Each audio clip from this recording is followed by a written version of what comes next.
In a quiet African village, her mother held her daughter's face gently. Her eyes shone with emotion as she whispered her fears.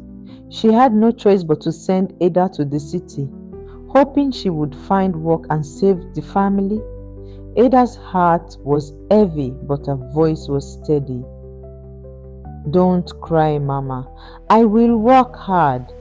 One day we will rise. With a worn bag and a hopeful spirit, Ada boarded the old bus that waited on the dusty road.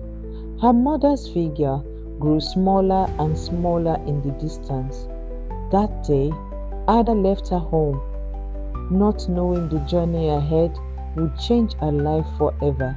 When Ada arrived in Lagos, she found herself standing before a grand mansion.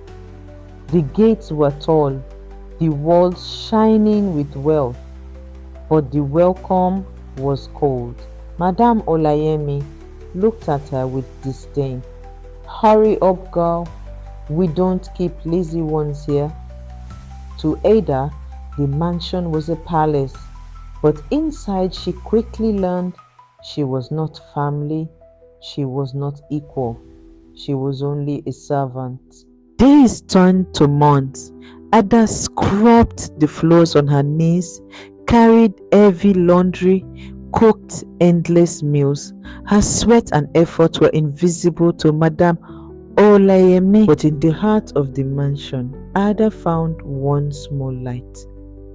Dio, the young son, laughed with her, played with her, learned from her. To him, Ada was more than a maid. She was a sister. One evening, the family gathered at the dining table. Laughter echoed, but suddenly silence fell. Chief Olayemi clutched his chest and collapsed. "Chief!" Madame Olayemi screamed in panic. While others froze, Ada rushed forward. "Quick! We must take him to the hospital." With courage and determination, she carried him into the night.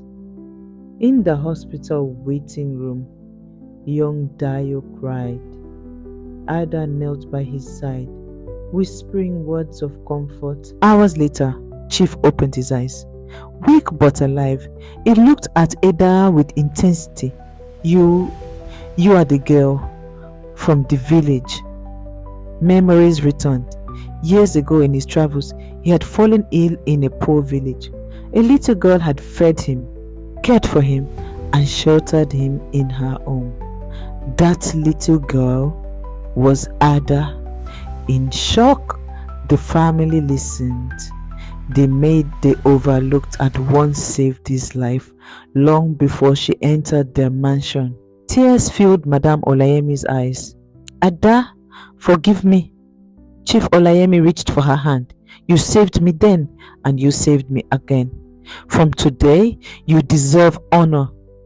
For the first time, Ada was seen not as a maid, but as the strong woman she truly was.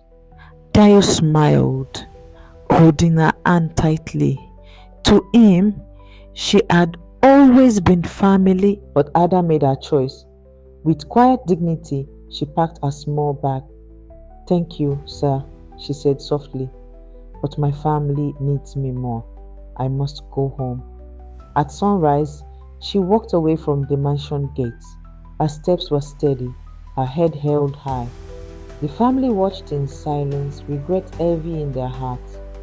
Ada carried no riches, only her pride and her hope for tomorrow. Never look down on anyone. The one you despise today may be your savior tomorrow. Don't forget to subscribe to my channel for more real life stories. If you enjoyed watching, please give it a thumbs up. See you all in my next story.